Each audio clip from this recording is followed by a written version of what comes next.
Good morning, everybody. Beautiful day. 683 ice baths in a row. It's 45 outside. It's chilly. The plunge is 41. It's chilly as well. So I'm going to get in the plunge this morning. Woo! Start your Saturday off great. You guys going to have a good weekend? It's always tough getting in to 41 degree water.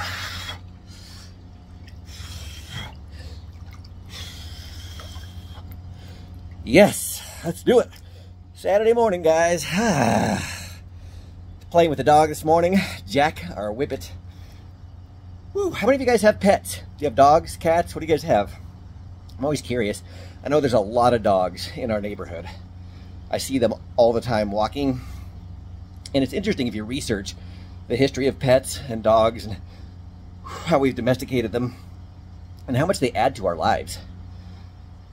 I mean, like just petting a dog reduces stress. It releases oxytocin in the body, lowers your blood pressure, releases stress. Dogs encourage you to walk and get exercise, so they help you do more things than maybe you would do without one. There's so many good things that dogs do. They get us around other people, so socialization for themselves, but for us, we meet other pet owners, and that's a really good thing as well. I was just trying to think of a list of things that dogs do for us, but there's just so many. Therapeutic benefits,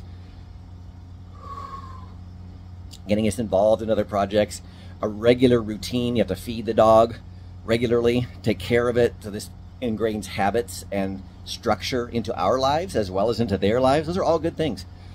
So it was important to us. I grew up with dogs. It was important for me and my wife to have animals for our kids as well. So we have a dog and a cat when the kids were young, just to learn responsibility, to learn how to love something, take care of something. They haven't lost them yet, but inevitably you learn about loss. I learned that with pets growing up as well. It's always very sad, but it's part of life. So it's part of that. Appreciate the process. I think loss helps you appreciate the good times.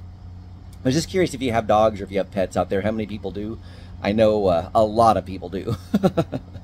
So I hope you guys do. I hope you enjoy them and appreciate them while they're around. Cherish them. Remember, I talked a couple weeks ago, after a friend of mine died, it's like, hey, all we can do is remember those that have died and cherish those that are still around. So if you have a pet or a loved one, make sure it knows you care about it. All right, guys, that's my message for today. I appreciate Jack. I had Calvin before that. We had Calvin and Hobbes. My favorite comic strip is Calvin and Hobbes. And we had Calvin the Whippet and Hobbes the Cat when we lived in Bend, Oregon, and then West Lynn. But we've had Jack now and Buttons, our cat, Jack and Buttons, for I think 11 years. So yeah, quite a while. They're great little animals. They're fun. They add a lot to our life. They make you think about things before you go on vacation. You have to plan ahead of time. If you have a pet, there's a lot more layers of responsibility as well. Looking for places that accept pets, pet-friendly hotels, that kind of thing. Adds a whole other layer of complications to your life, if you will. But the affection and the love that they give you is well worth it. So hope you guys let me know in the comments if you have a pet, if you like pets, not dogs, cats. What do you like? All right, guys, have an awesome day. 683 of these in a row, and I'll see you tomorrow.